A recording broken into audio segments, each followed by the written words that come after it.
Hi there, we are Group 2, and this is our final project, Image Enhancement for Visual Inertial SLAM in Dark Scenarios. A brief introduction, Visual SLAM uses camera images to simultaneously map and localize. This is often used by robots in GPS-denied environments with many moving objects. Our project was motivated by the winter 2022 Team 22, who studied image enhancement for Visual SLAM within underwater environments. Our use case, however, is in dark settings that could either be indoors or outdoors, but also potentially GPS denied. The dataset we used is called Tartan Air, which is generated in photorealistic simulation. These datasets contain over 30 environments, a variety of image types, challenging and diverse scenes, as well as ground truth information. For testing, we chose one single portion of the dataset, an environment called Abandoned Factory Night.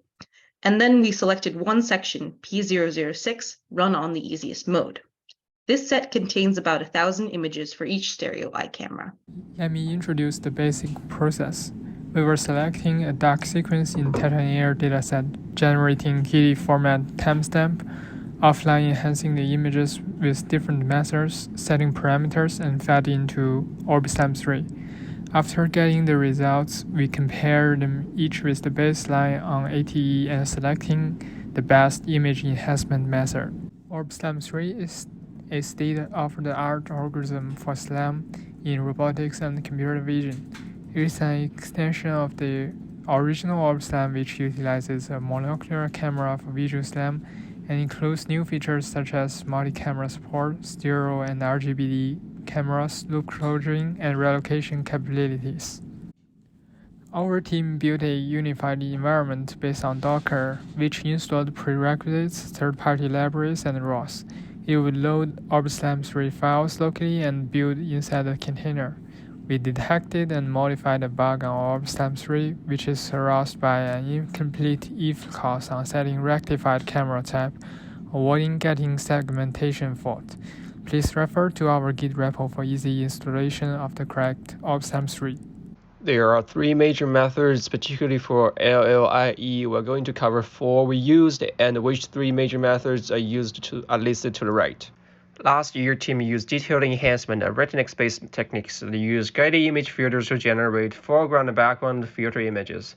They also use HR, which optimizes image intensity distribution for maximum feature contrast using contrast-limited adaptive HR.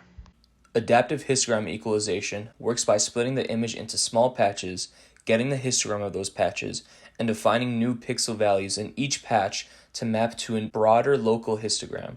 This in turn increases the picture's contrast. The tile grid size defines the size of the patches, and the clip limit controls the amount of contrast enhancement applied to the image. We varied the tile grid size and clip limit to find the best combination of parameters and found the fourth variation to be the most fruitful. The adaptive multiscale retinix algorithm with gamma correction works to improve the overall brightness and contrast of an image by adjusting the image's dynamic range. It does this by applying a logarithmic transform to multiple scales of an image, which compresses the dynamic range and enhances the details in darker areas. Gamma correction is applied to the final image to further enhance the contrast and color balance. We varied the parameters in the AMR algorithm to try and get the best combination and found the fourth combination provided the best results. This method is a deep unfolding network that enhances low-light images using retinix-based techniques. It decomposes images into reflections and illumination layers. There are three learning-based modules: initialization, optimization, and enhancement. It has a better result and can adaptively feed implicit priors for noise suppression and details preservation. We assessed the performance of trajectory estimation through ATE. It showed that AHE4 performed the best, followed by EuRetinixNet, which could have the better result if trained on similar dataset. We can visualize how many more good feature matches are detected by the ORB algorithm in the enhanced dataset as compared to the baseline, almost 6 times the amount.